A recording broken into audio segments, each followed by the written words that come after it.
The Messiah said, "When you come to know yourselves, then you will become known, and you will realize that it is you who are the sons of the living Father. But if you will not know yourselves, you dwell in poverty, and it is you who are that poverty."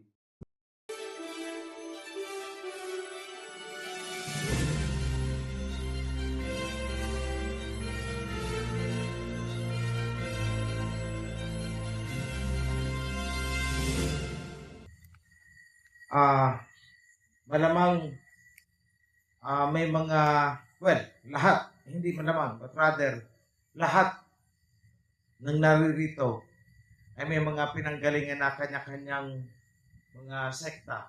Tama ba? Yes. So, lahat kayo. So, all of you came out from the Babylonian religions. Lahat ng religion na ex-Christianity is Babylonian. Even the Judaism na nasa Israel is actually Babylonian. Kasi yung sinusunod ng Judaism sa Israel is hindi naman yung Torah, kundi yung Talmud. Talmud, ang complete name niyan is Babylonian Talmud. Shortcut, Talmud.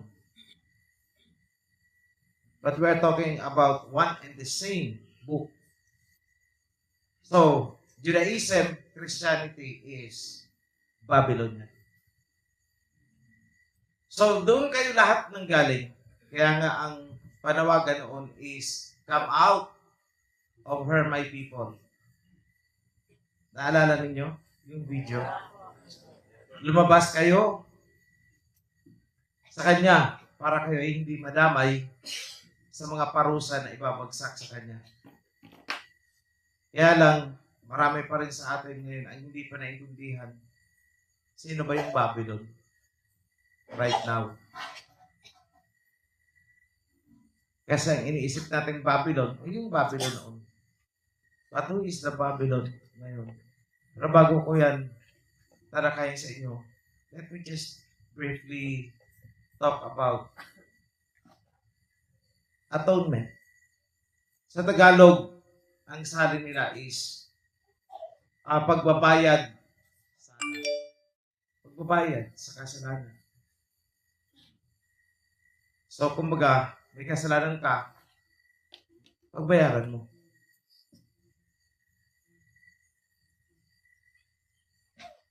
So, anong ginawa natin? Nagbayad ba tayo ng kasalanan natin? Yes, we did. Kaya nga, may burnt offering tayo. Yan ang bayad sala.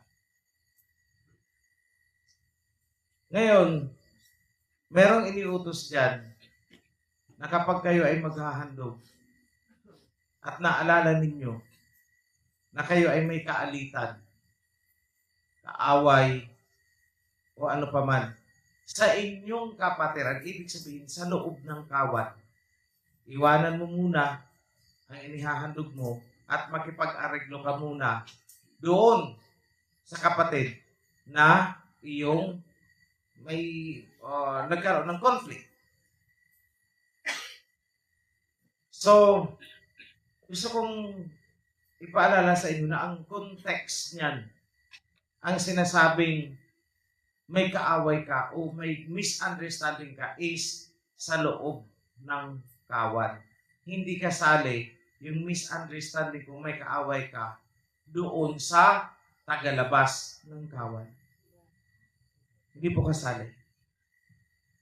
Dahil ang Torah ay isinulat para sa kawan. Hindi yan isinulat para sa mga tagalabas ng kawan. So kung ano ang sinasabi dyan na dapat natin gawin ay sa loob ng kawan. Hindi kasali ang mga tagalabas ng kawan. Although nakikisaw-saw sila, nakikigaya-gaya ng ginagawa natin. Yun ang katotohanan doon. Ito mo, May atonement din daw. May mga meron dyan, nag-observe ng atonement. Pero, hindi nila ginagawa ang burnt offering.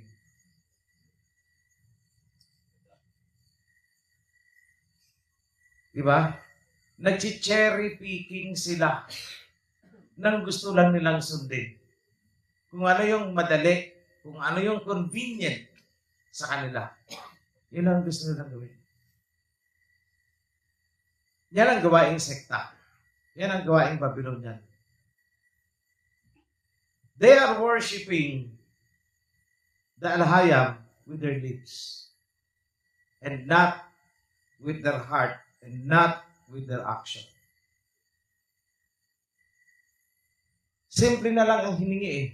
Burnt offering. Ayaw. Pero nag-claim na may Day of Atonement din daw sila. So don't believe. Ngayon, kung meron pa sa inyo dyan ang nagdududa, kailangan pa talagang gawin ang burnt offering na yan. Isa lang ang sasabihin ko sa inyo. Tingnan nyo ang Malakay sa chapter 3. Verse 4, I guess, kung tama ang recall ko.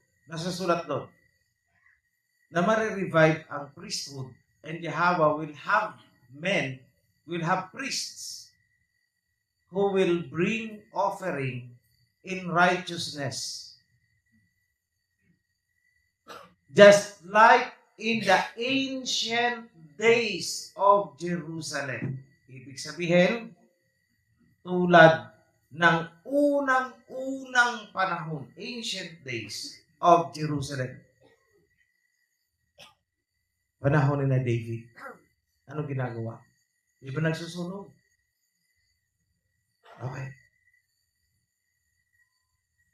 Inalis ba talaga sa kautusan yung pagsusunog ng handog?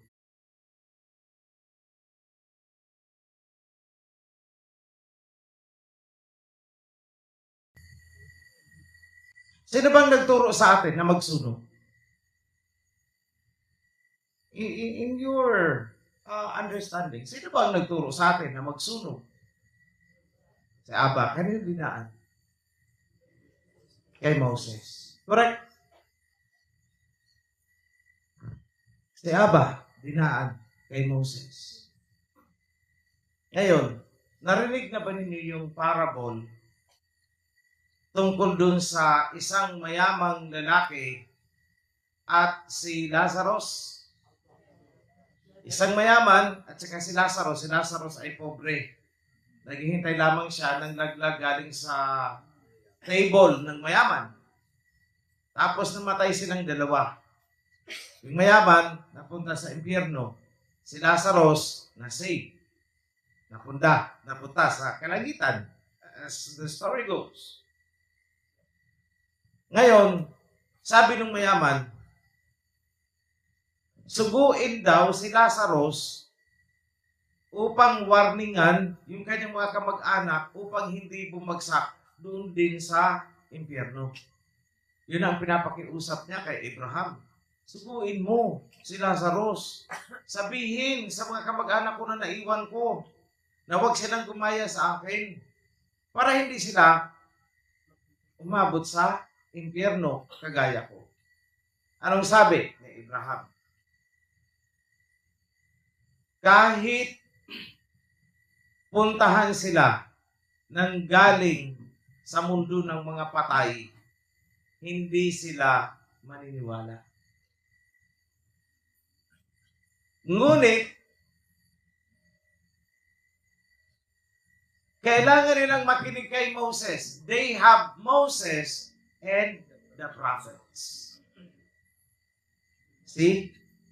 Anong sinabi? Hindi mo kailangan yung galing sa daigdig ng mga patay. Ang kailangan mo ay si Moses. At yung mga sinugo na prophets, yung mga sinugo na messengers. Yun ang makakapagturo sa iyo kung paano sila maliligtas. Yun ang pakinggan nila.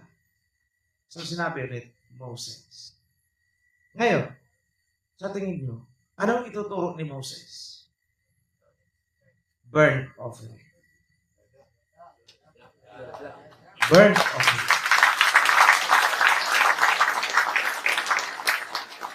Kaya huwag kayong magpapaniwala dyan sa mga nagsasabi na wala na ang burnt offering. Dahil mismong ang Misaya ang nagbigay ng parable na yan. Na kung ano ang sinabi ni Moses, yun ang makakapagligtas sa inyo. Anong sinabi ni Moses? Burnt offerings. Kaya huwag ninyong paghinayangan mga kapatid, ang burnt offering. Huwag ninyong paghinayangan ang sin offering. Ako'y medyo nababahala. At the same time, nalulungkot. Dahil dumadami habang lumalaki ang ating populasyon. Dumadami din ang nai-encounter namin na mga nagpapasin offering because of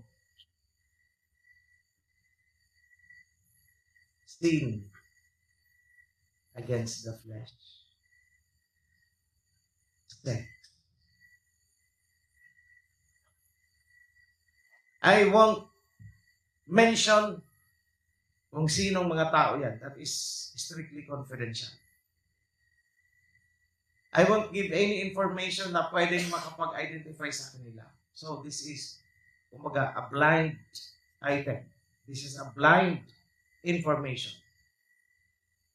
And I always remind the priesthood, pag may nagpa-sin offering sa kanila, huwag ninyong pangangalanan, huwag ninyong ikikwento. If you need to consult for additional advice sa priesthood, dapat ang information is within the priesthood na lang. Huwag nang lalabas. And whenever possible, kayong mga nasa priesthood, kung ang totoong pangalan ng nagpapasin offering ay si Aida, ang ikikwento ninyo sa priesthood ay, ang pangalan ay Lorna. In short, itago nyo ang identity ng mga nagpapasin offering. That is very confidential.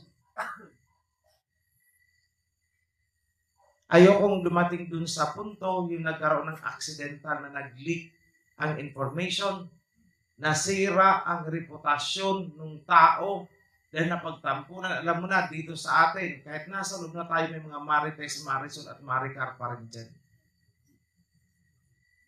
Hindi naalis yan eh. Because even in the ancient days of the Israelites, nandyan yan. Gossipers. Yan nawawala eh. So, nasa priesthood ang pag-iingat sa identity. Okay lang yung ibang mga offering. No problem. Kahit sabi niyo, si ano nagpa-fellowship offering. Ay, ikan, tabo talaga yan. Kasi pag fellowship offering, dapat may kakain. Maraming kakain.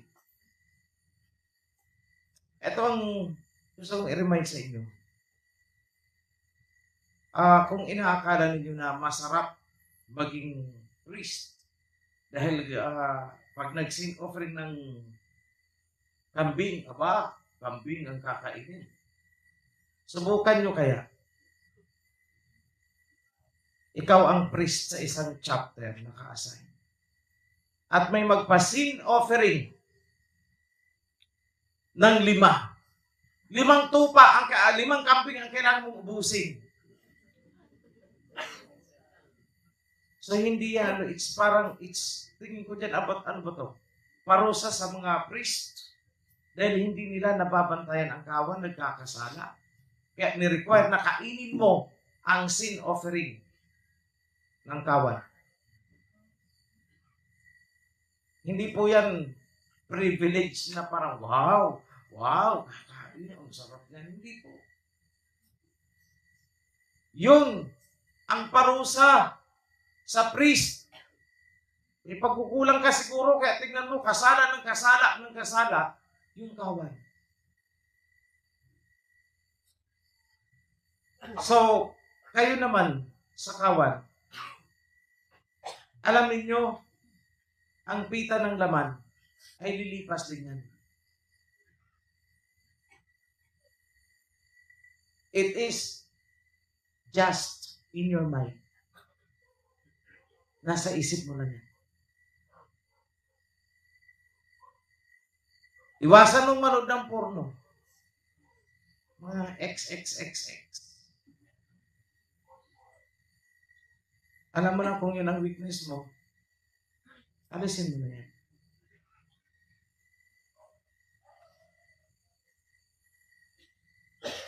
If you are in heat, maligo ka.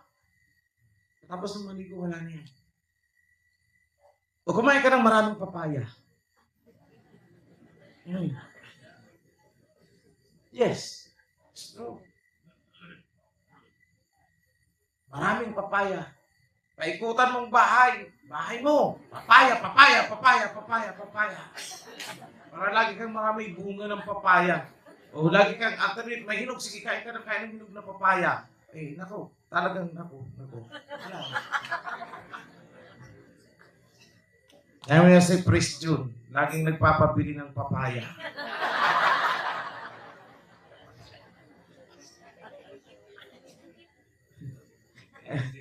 Priest June, wag mo akong kalilimutan ha, bilhin mo ko ng papaya. Yan. Yes, I'm not joking. It's all in your mind.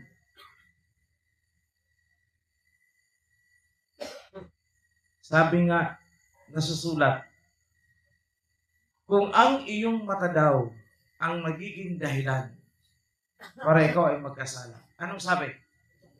Block it out. Correct! Eh kung yung isang kapirasong laman mo ang magiging dahilan para ikaw ay maimpyerno, ano dapat mong gawin dyan? Putulin na.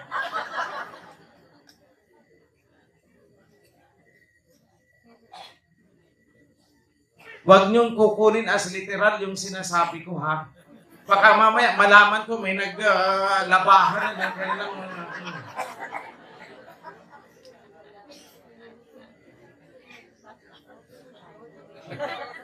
baka mamaya nililiteral niyo yung sinasabi ko. Pero yung papaya, literal yun. Kasi there is a nutrient in papaya na nagpapadecrease ng libido. Kung mayroong mga pampagana, meron namang pangontra. Di ba yung mga pampagana, sabi na okra, durian.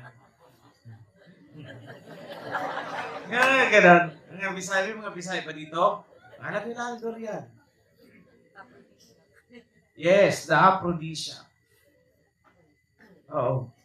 Eh ako may alam akong aphrodisiac, pero hindi ko na siyempre ituturo. Ganyan ang mga kalagayan niyo, turuan ko pa kayo. Oo. 12 oras talaga.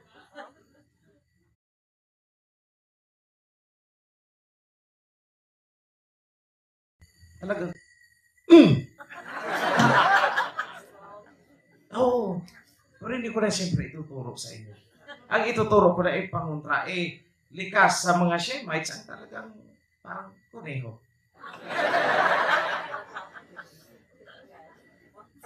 Kaya nga tayo binigyan ng kautusan to remind us na huwag kayong magpapatalo sa dikta ng laman. Hindi ko na kailangan basahin pa kung saan kapitulo, versikulo. Alam nyo, you know what I'm talking about. You know that what I'm saying is there in the scriptures, nasa Torah.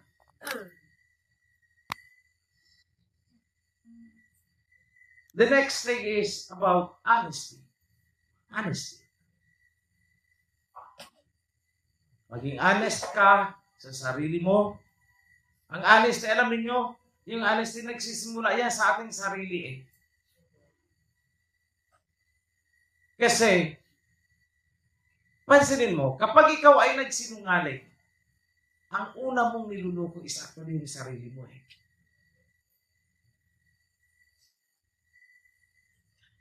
Habang binubuo mo ang isang kasinungalingan sa isip mo, at kinukumbinsi mo ang sarili mo na ito ay totoo, niloloko mo ng sarili mo. At saka mo ibabato sa tao na target mo. See? Hindi lang yung tao ang pinagsisinungalingan mo, kundi yung sarili mo. Alam niyo, kapag ang inyong diwa ay naluto na-immune sa pagsisinungaling, time will come, darating ang panahon na hindi mo na makikita ang kaibahan ng kasinungalingan at katotohanan. Hindi mo na makikita ang distinction between false and truth. Hindi mo na makikita.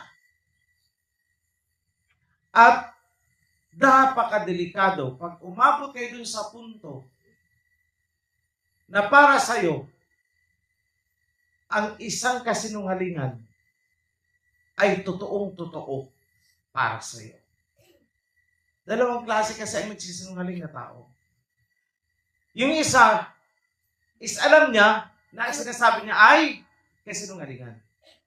Yan yung unang klaseng tao nagsinungaling. Yung pangalawa, hindi niya na alam na ang sinasabi niya ay kasinungalingan pala. Para sa kanya ay ito ay totoo.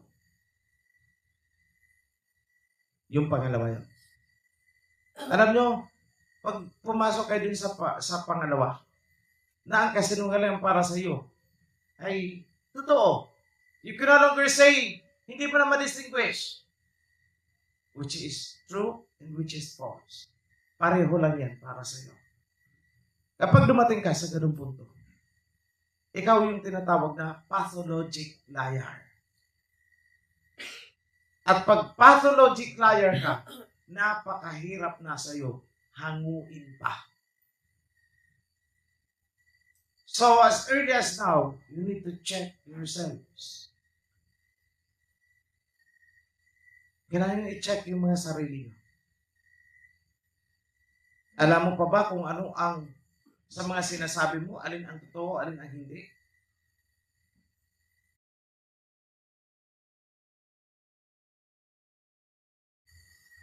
Marami akong nakausap yung mga tinagpasto. Sabi ko, itong mga taong ito, hindi na nila alam kung ano ang totoo, ang kaibahan ng totoo. Sa hindi totoo. So they ended up tagpas. Kasi talagang ipagpipilitan nila ang isang bagay na harap-harapan, alam nilang hindi totoo. Ipagpipilitan pa talaga yan. Iiyak-iyak pa yan. For him, it is the truth. Pero alam mo, it is false. Na-screenshot mo na. Naka-voice record na. I-play mo sa kanya. Hindi niya tatanggapin, hindi daw yung totoo, hindi totoo, hindi totoo. Eh ano to? Ikaw to nagsasalita. Naka-video pa. Hindi raw totoo yun. Hindi totoo. Iiyak pa yan. Iiyakan ka. So, ibig sabihin, ang mga taong ito, kahit anong ebidensya ang iharap mo, hindi na nila kayang tanggapin ang totoo. Dahil para sa kanila, ang isang kasinungalingan na pinaniwala nila sa kalooban nila ay yun ang totoo. Pathologic liars. Mental hospital ang kailangan yan. It's mental hospital. So that is the essence ng ating Day of Atonement. Kasi kung titingnan nyo, ano ba ito? Tinuturoan tayo na huwag magsinungaling. Ano tayo, mga 7 anyos? I know, some of you might think that way. Pero sa aminin nyo at sa hindi, lahat tayo, in one way or another, ay nagsisinungaling. Totoo hindi? Hindi lang naman 7 anyos ang nagsisinungaling. Marami dyan, naghihingalo na lang. Tumitirag na nagsisinungaling pa rin.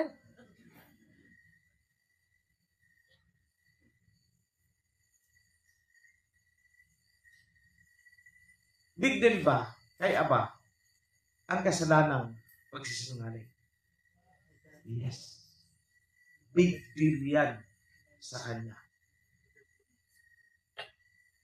Ayaw niya nga yung kausap na paligoy-ligoy eh. Ayaw ng Aba ng kausap na paligoy-ligoy. Kaya kayo pag nag-prayers kayo, huwag paligoy-ligoy. I tell you, say exactly what you mean. Sabihin mo ng diretso kung anong gusto mong sabihin. Huwag mong paikot-ikutin. Alam niyo kung bakit? Alam niyo kung bakit ayaw ng Aba ng paikot-ikot na panalangin? Who could say?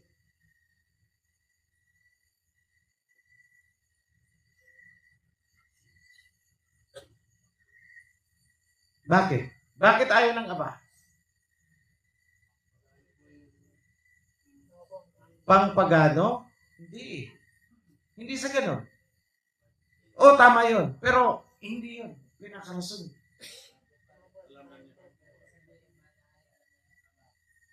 Yes, tama. Bago ka pa humingi, alam niya na eh. Kung anong pangangailangan mo, tama. Yes, pero meron pa.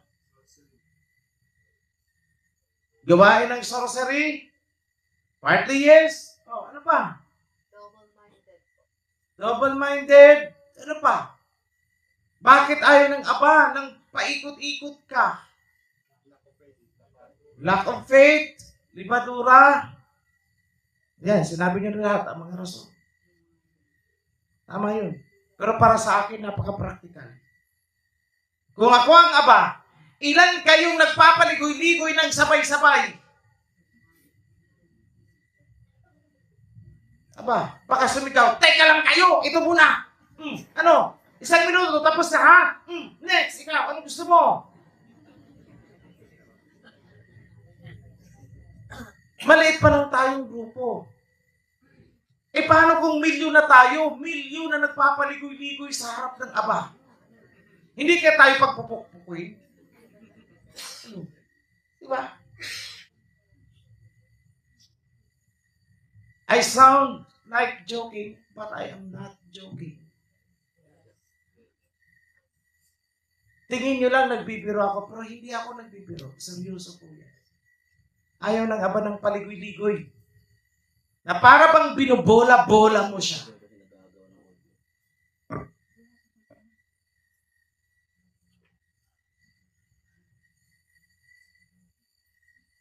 Ako when I pray. Before I pray, inihahanda ko eh. Ano ba? 1. Ano bang hingin ko? Number 1, number 2, number 3, number 4, number 5, number 6, number 7. Minsan nga, kung medyo marami, nakasulat sa coupon ban, pag bow down ko, Aba, ito po yung kailangan ko, oh. Ito, oh. Mahabang listahan eh. Tapos, naniwala kayo na ganyan ako mag-prayer?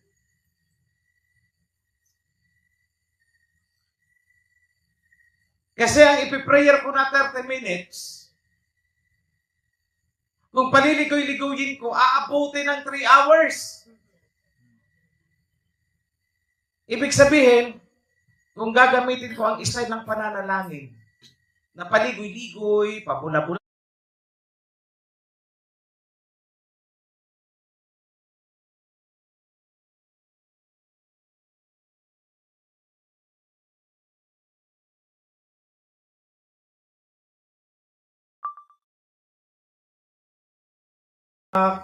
pabola-bola. Kung gagamitin ko, naabutin ako ng 3 hours. But I reduced that to 30 minutes. Andun yung essence nun. And when you pray, take time to listen.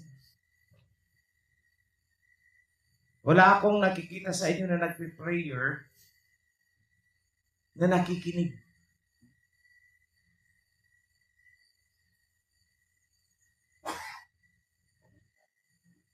Nagpipray, yada, shalawam.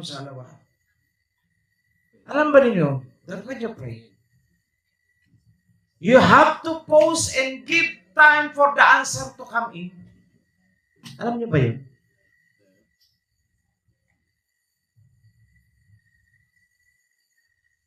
Lalagyan mo ng moment of silence yung isipan mo para pumasok sa'yo kung ano ang sagot sa hinihingi mo.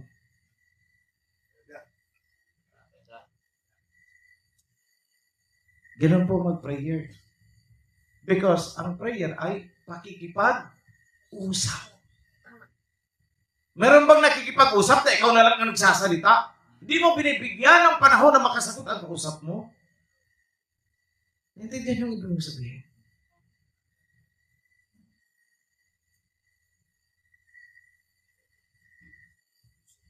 Pag-aralan nyo, mga kapatid, yung sinasabi ko.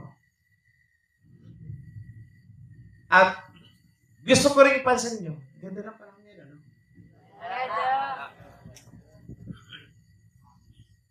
Look, ilang bagyo ba ang dumaan sa atin? Dami na, no?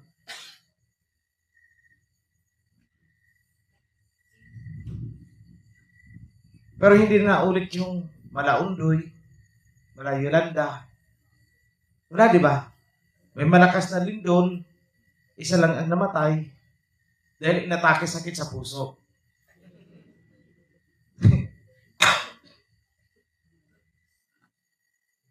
Pero, sa kakaihip natin ng shofar,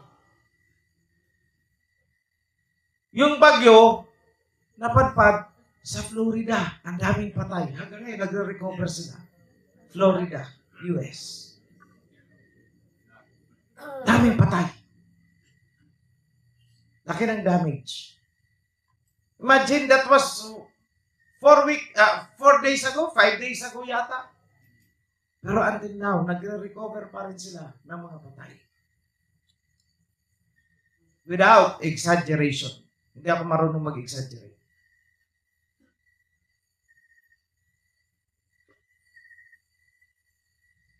Pero bakit sa atin hindi na ganun? 3 years na. Pansin niyo.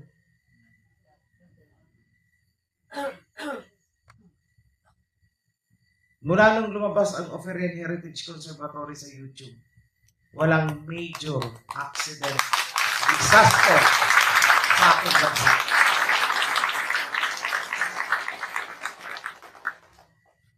Wala.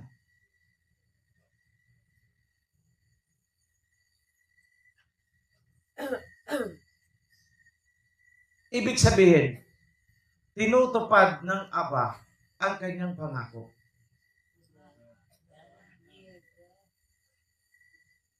Walang pinagkaiba nung sinabi niya sa Sodom kay Abraham. Sinabi niya tungkol sa Sodom and Gomorrah. Kung meron dyan kahit man lang 10 na talagang righteous at kumakapit sa akin, hindi ko gugunawin ang syudad. Eh tayo, hindi lang tayo 10 ngayon.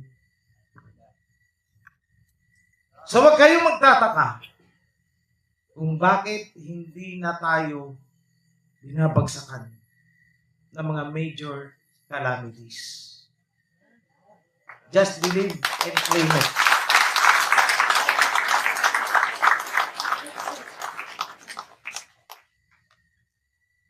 Bago lumapag yung bagyo noon, nag-announce ako sa Sabah. If you remember it, ang sabi ko may padating na bagyo, pray ng masinsinan sa inyong kalooban. Note, hindi ako nag-pray in public. At hindi ko pinag-pray ang mga priest in public. Rather, ang ini-advise ko is, kayo mismo sa sarili nyo, manalangin kayo dahil ito ay aabot ng storm signal number 5. Superstorm. Kasing lakas ng Yolanda. But look, na hindi natin naramdaman. It's the power of prayer. It's the power of prayer. So in the international scene, mga pangyayari sa ibang bansa, pray again, not now. Wag muna.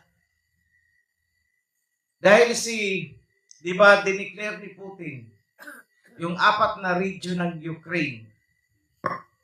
Dineclare niya, ini-annex niya na sa Russia. But then, lumaban ang Ukraine. Pinasok yung 4 na regions na yon. Habang si Putin ay kinukutya ng iba-ibang leaders, buong mundo, media, kinukutya siya. Na umurong na ang Russia, talunan ang Russia, etc. etc. Lahat na ng pang-aasar ginagawa.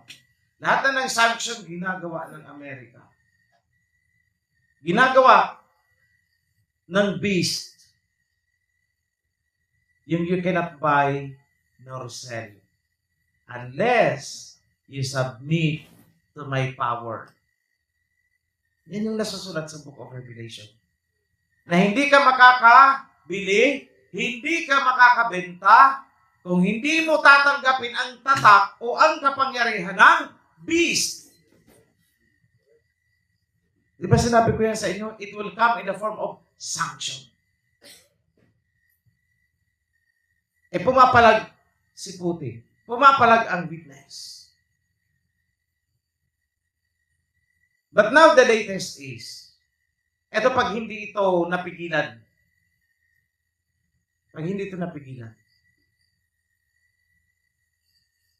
nuclear war talaga ito. Because, as I speak, habang nagsasalita ako ngayon, bumabiyahe din ang bagon-bagon na train ng missiles na gagamitin sa Ukraine mula sa Russia. As I speak. A train of missiles. Sinakay sa train. Bagon-bagon yan.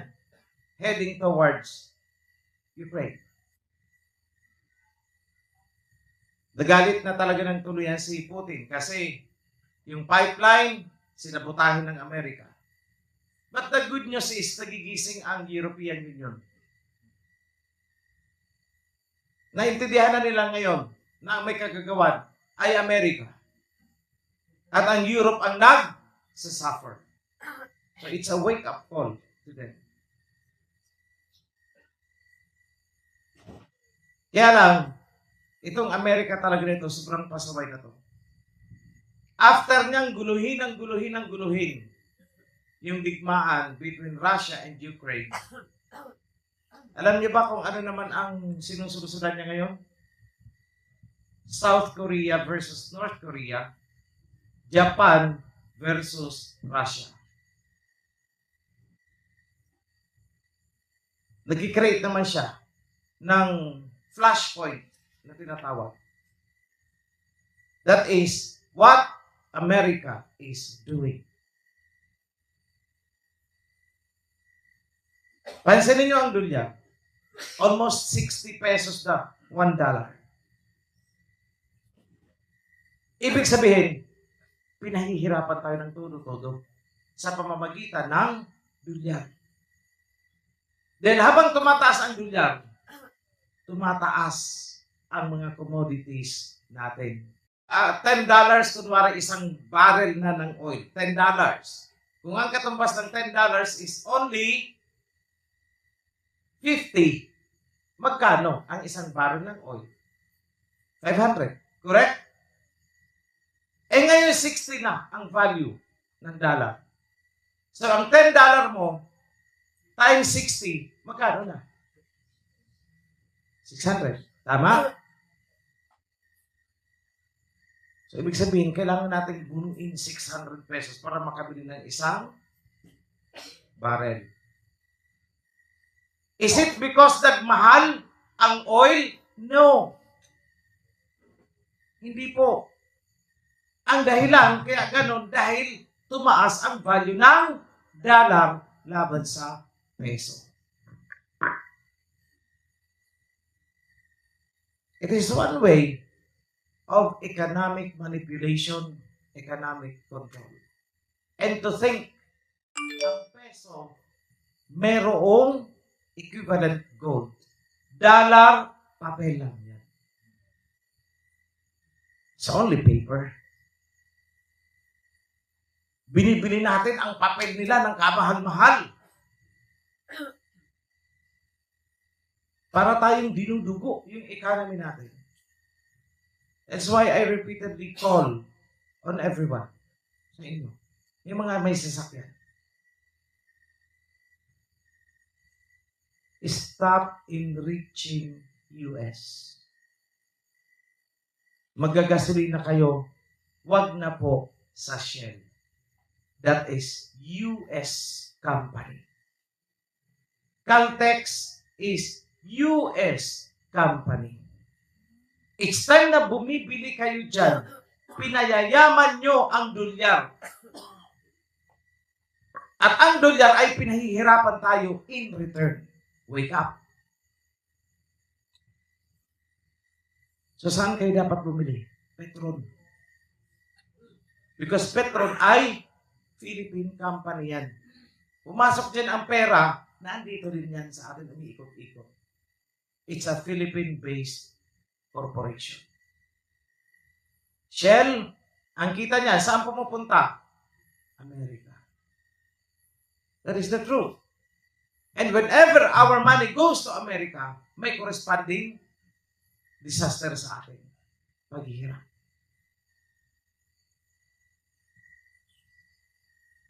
So wake up. Kung makakaiwas tayo sa mga produkto na made in America, boycott. Iwas. Kaya kayo, mga nasa abroad dyan, ha? Huwag kayo magpapadala sa akin ng chocolate na made in USA. I'm not happy. Yes. I'm not happy. Mas maganda pa, bilhan mo na ako ng kakao sa Batangas. Bibigyan mo sa akin, masaya ako doon. Why? Habang kinakain ko yun, naiisip ko na may pamilya na natulungan ito doon. Unahin natin, sariling atin. And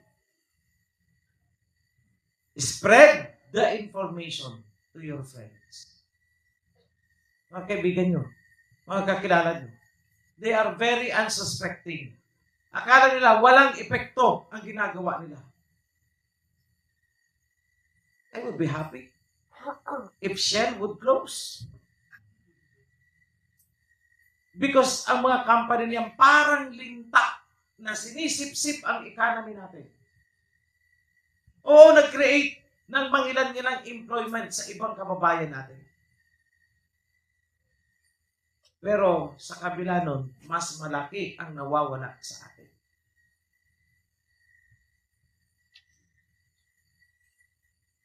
Eh kung hindi ka bibili ng Shell, doon ka sa Petron. Kung marami naghanap sa Petron, magbubukas siya ng maraming branch. So it's the same. Yung natanggal sa trabaho doon, lipat ng Petron.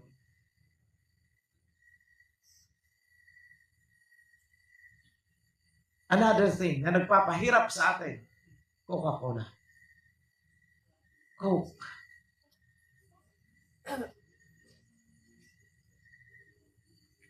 Alam niyo ba kung saan napupunta ang profit ng company na yan? Sabihin na natin kumita sila ng 1 billion peso. At sabihin natin out of the 1 billion, 100 million napunta sa government as tax. Saan pupunta? The rest. US. It's time na lumalago kayo ng Coke. Pinahihirapan mong economy ng ating bansa, pinayayaman mo ang mga serpents. Wake up.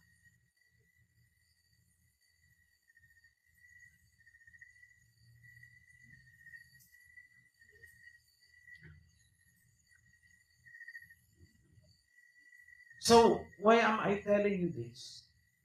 Bakit ko ito sinasabi sa inyo? Dahil sa ginagawa ng US. In our little way, makatulong tayo sa righteousness na ipinaglalaban ni Putin. Alam ba ninyo, na sa speech ni Putin during the celebration of the annexation, alam nyo ba kung ano ang lumabas sa bibig niya? Na talagang pinang-blast niya sa Western powers lalo na sa Amerika. Alam nyo ba kung ano?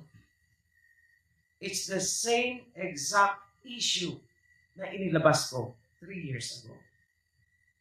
Transatlantic slave trade, opium war, narcotics war, hegemony, to name a few.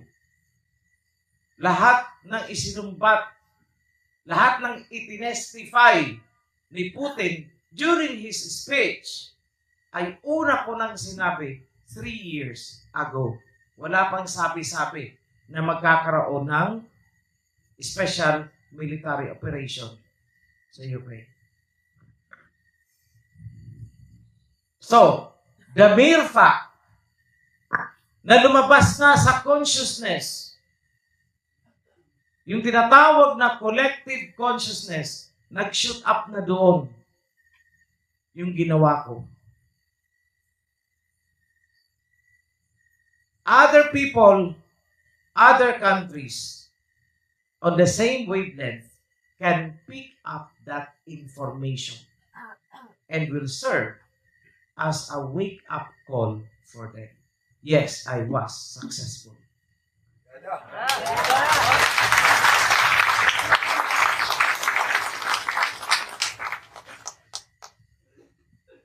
So ngayon, ang pinaghahandaan natin, you know, the temple. Pero maliban dyan, it's the Torah and Covenant. Kasi sabay-sabay eh. Hindi pwedeng unang lumabas ang Torah and Covenant tapos mahuhuli ang coronation. Hindi pwede. Bakit? Kapag inuna natin ang Torah and Covenant, nahuli ang coronation, baka hindi matuloy ang coronation dahil guguluhin na tayo. Kapag nauna naman ang coronation, baka hindi natin mailabas ang Torah and Covenant dahil guguluhin tayo. So what I have in mind, sabay, during the coronation, book launching ng Torah and Covenant.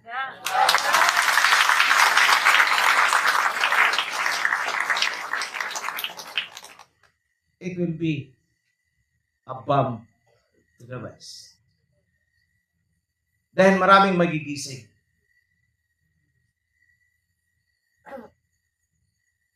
We're almost, actually nasa third reading na pala. The New Testament is now on the third reading. Ibig sabihin, polishing touches na lang. May nakalimutan na period, may nakalimutan na comma, yun na lang. On the New Testament. So, ang Old Testament is nasa second reading kami. And around 25, yata kami, na nagtatrabaho. Every night. Every night. We sleep at around 2 o'clock, the earliest yun. Pero pag medyo ginanahan hanggang 4 o'clock, lalo na kung, halimbawa, Sabat, the following day, Friday night, medyo nagano kami. So, kailangan talagang bilisan ang pagpapalimpag ng Torah and Covenant. Because that will be the vehicle para magising na rin ang ibang tribes. Because we are only just but one of the tribes. Isa lang tayo. sa mga tribo.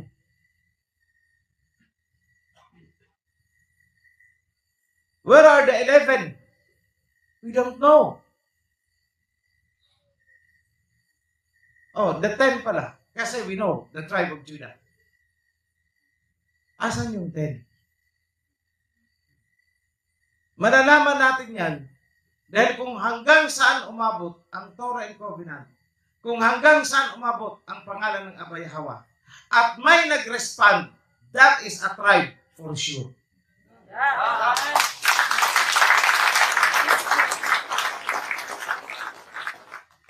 That is a tribe for sure. Yan ang hinihintay nila eh. Yan ang gigising sa kanila mula sa, alam mo yung parang tinuro ka ng volume. What will awaken them is the name and the covenant.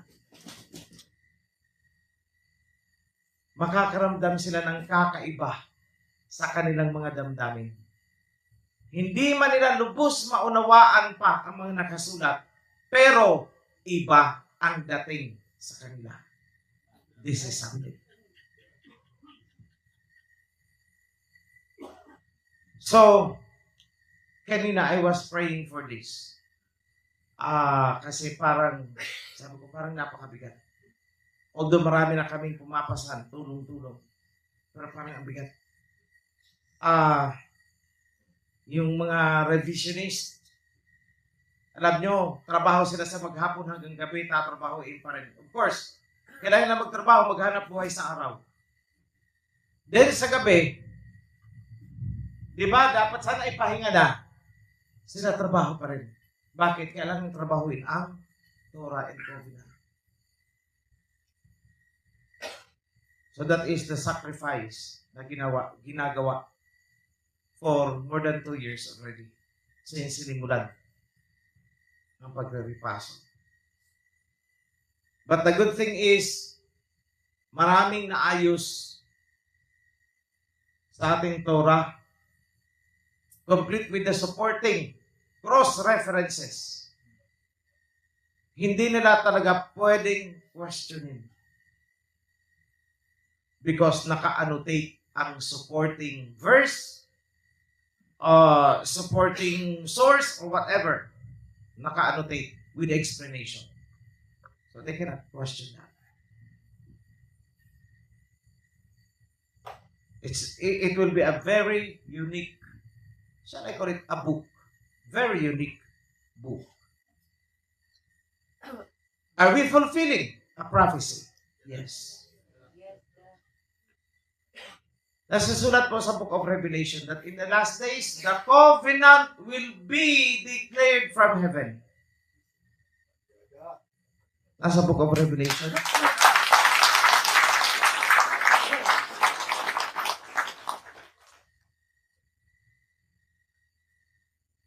So, itong ginagawa natin, hindi natin ito ginagawa para lang posisyonan yung verse na yun. Para lang sabihin, oh, kita mo, kami ang naka-fulfill niyan. No. Dahil nadidiscover namin ang mga ganyan habang ginagawa na namin ang revision. Kaya sabi ko, oh, yung ginagawa natin, nandito pala, oh. Sinasabi dito na talagang madideclare ang covenant. Which is, it happened. No religion, no sect whatsoever ever considered the covenant that was given to Moses. Wala. Lahat sila galit kay Moses. Sila una payahay, wala na si Moses, ulyanin na yan. That is their attitude towards Moses. Pero anong sinabi ng Isaiah? Kung gusto mong maligtas yung mga kapag-anak mo, they should listen to Moses and the prophets. Tandaan niyo yan. So are we on the right track? Yes. Hindi tayo nagkakamali.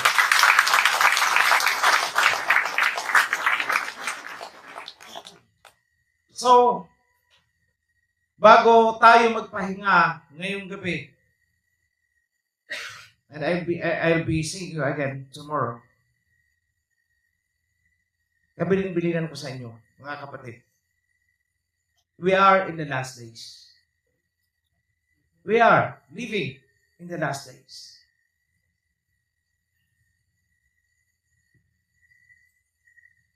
Hindi ito rhetoric lamang na sinasabi ko. This is not a rhetoric na tulad ng ginagawa ng isang politiko, ng isang pastor, or what. I am saying this to all of you with all the facts and proof. Nakabahagi kayo mismo. The priesthood is revived. Nandyan. Malakay is already fulfilled. Malakay chapter 3. The priesthood is being purified. Day and night, purification. Malakay is being fulfilled. The messenger has come. Malakay has been fulfilled.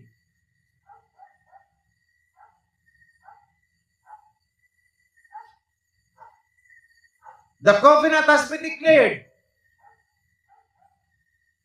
Malakay and Revelation fulfilled. And one more thing. And this will be the last thing. You have a king. Another prophecy fulfilled.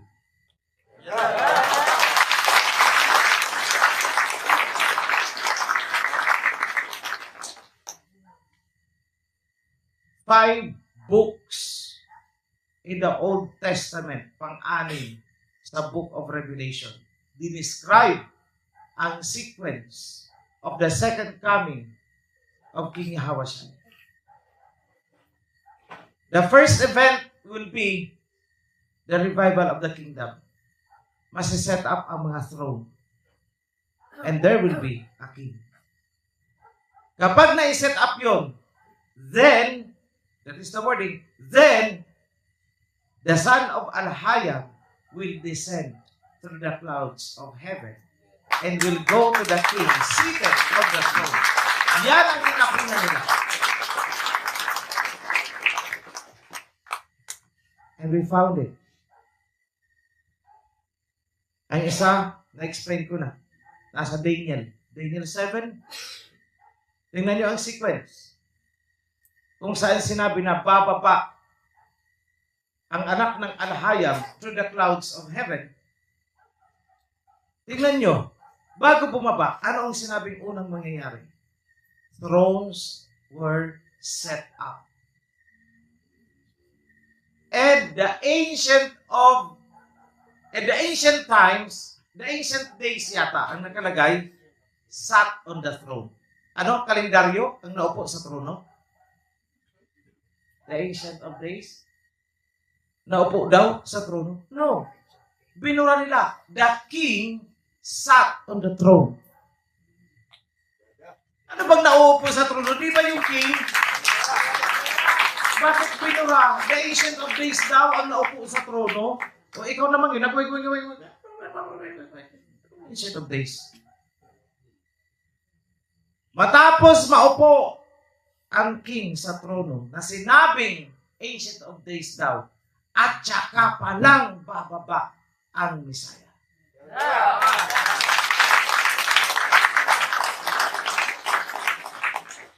Bakit? Ang messenger na naging king, na sinabi sa Book of Revelation, that a crown was given to him. Dinescribe din kasi as the rider of the first horse, the white horse. And the crown was given to him. Ibig sabihin, naging king. So, anong trabaho ng messenger na naging king? Prepare the way for the arrival of King Yahushua. That's why nagpapatay tayo ng temple. Dahil maliwanag na sinabi ni Prophet Malakay na si King Ahasuerus ay bababa at papasok sa temple na itinayo ng mensahero. Klarado yun. At klarado din, katulad ng sinulat ni Prophet Malachi, yun din ang isinulat ni Prophet Daniel. Ahasuerus will come and will approach the one seated on the throne. At kung anong sinabi ni Prophet Daniel, yun din ang nasusulat sa Book of Revelation. The 144,000 na may elders na sinasabi na may 24 elders, yun yung part. Na isinatap ang trono, tapos may nakaupo sa gitna ng mga trono, at saka bumaba ang Mesaya na sinabing Lamb at lumapit doon sa nakaupo sa trono. At kinuha ng Lamb yung scroll na nakasil at binuksan niya. So, ibig sabihin, iba ang nakaupo sa trono, iba yung King Ahasuerus na Lamb na tinawag. Nagpanagpo. Saan? Sa templo.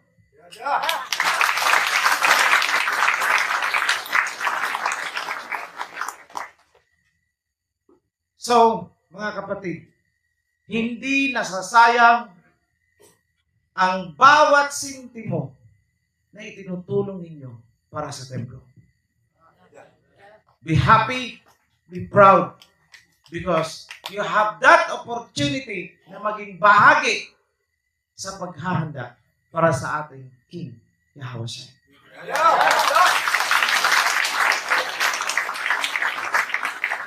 With that, sa panahon ngayon ng Day of Atonement, taglayin nyo sa inyong mga puso at isipan na ikaw ay bahagi sa preparation para sa King Ahasuerus. And all these blessings will be given to you in the kingdom. Be blessed, mga kapatid. Shalom. See you tomorrow.